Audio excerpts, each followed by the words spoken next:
change local government state has been described as a success.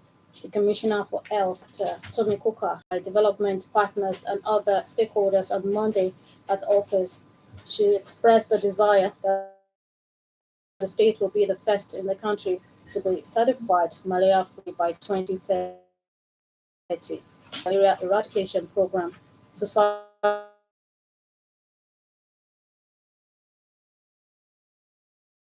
civil society organizations, among others, assured that government will continue to use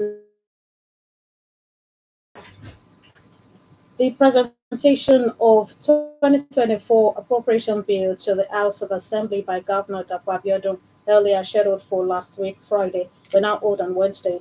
A statement by the clerk, head of legislative service, Mr. Shakiru Adebakin, indicates that the occasion will be a twin celebration as the governor will take advantage of his visit to commission the newly redesigned assembly complex where the presentation is fixed to take place at 10 a.m.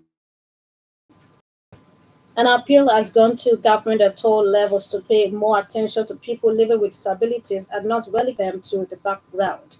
The chairman of the Joint National Association of Persons with Disabilities, Jonah Bird, Dr. Ebo Michael, made the appeal this Tuesday on the occasion of this year's International Day for Persons with Disabilities.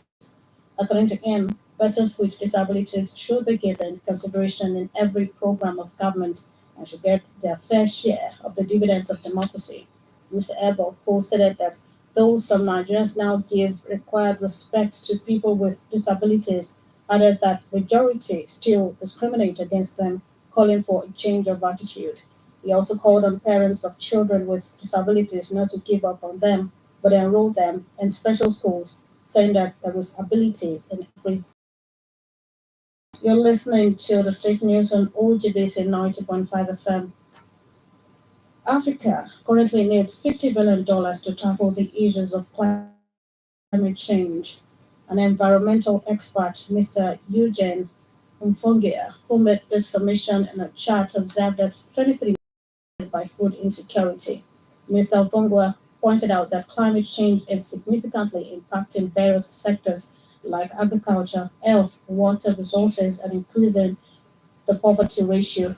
The environmental expert noted that the continent is currently experiencing heat waves and rising temperature, vector-borne diseases, and waterborne diseases. Therefore, the need to prevent the emission of greenhouse gases, deforestation, and other activities threatening the environment. As I said, there is a need to implement measures peculiar to each region to ensure a sustainable and eco-friendly environment. There is a need to reorientate the society as regards the acceptability and reintegration of ex-convicts. This is important to discourage ex-convicts from going back to themselves and the society. The public relations officer, the State Command Correctional Service Superintendent Okoya, said this in an interview with OGBC in Abeokuta. According to Superintendent Odukoya, whatever experience ex-convicts had garnered while at the correctional center can better be put to good use when family and friends accept them with an open hand. He, however, explained that when the society is well, as well as family and friends reject ex-convicts, they tend to go back to crime out of frustration. Now that the Amazon is here, disease from acts capable of causing fire outbreaks. To end the state news, another look at the major items. The Commissioner for Health, Dr. Tony Cooker, at the stakeholders meeting in her office, described the just concluded campaign and distribution of the insecticide-treated net as successful, expressing optimism malaria-free by 2030. The state chairman of the Joint National Association of Persons with Disabilities, Dr. Ebo Michael, on the occasion of this year's International Disabilities, made case for their inclusion at all times, especially in governance. He also added that an environmentalist, Mr. Eugene Mfongwa, in a chart, urged stakeholders to ensure more measures that will significantly address issues of climate change.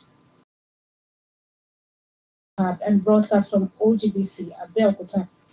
For exclusive programs and the latest news updates, visit our website at www.ogoradio.ng. Follow us on Facebook at Ogoradio Abeokuta. and on X at ODBC 905 FM. You can also listen to ODBC on the Radio Garden.